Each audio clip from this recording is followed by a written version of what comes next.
Hey guys, before the video starts, I want you to please read these very important notes. It's important when you're talking with kids that you first make sure that they're ready and developmentally ready to talk about their anatomy and subjects like this.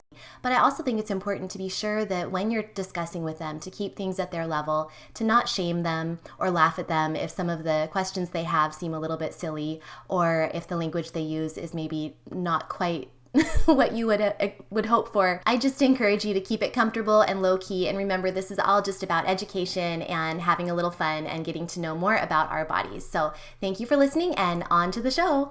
Hey you guys, I have a special guest today. It's my kid. We are going to talk about some questions that he had that I thought were really, really cool. And I thought it would be neat to get a kid's perspective on pelvic health. So we're going to talk about that in just a second. But first, I want to remind you guys that ab camp starts day after tomorrow.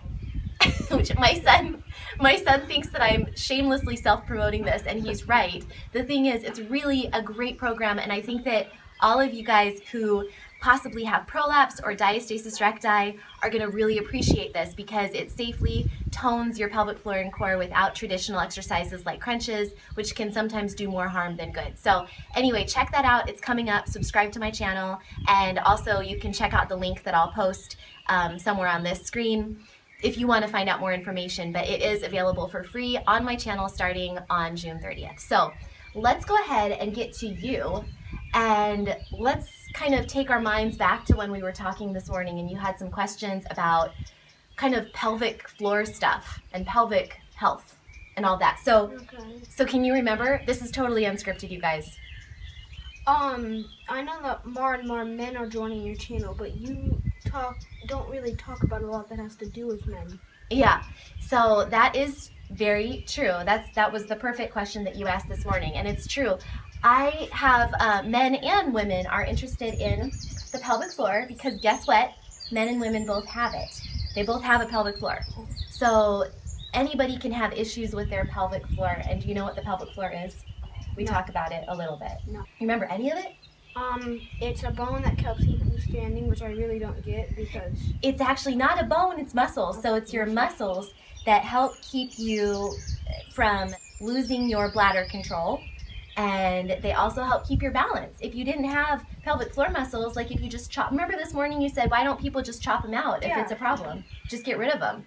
And I said, well, you can't really, you can't do that to any muscle, just get rid of it and have it not be a problem.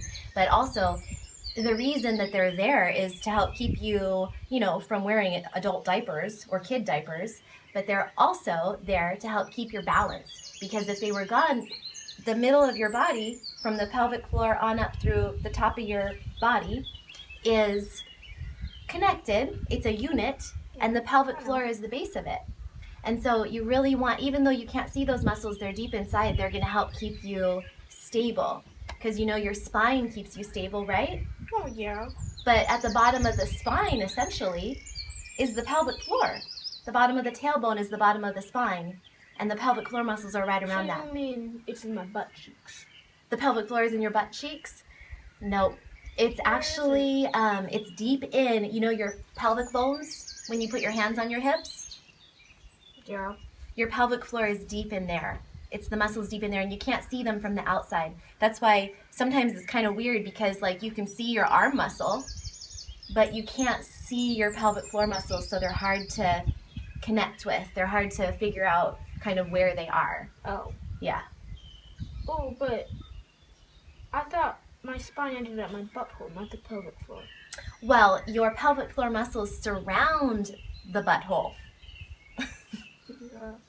So the muscles surround that area, and so they're really, really important. Okay, so here's the deal, you guys.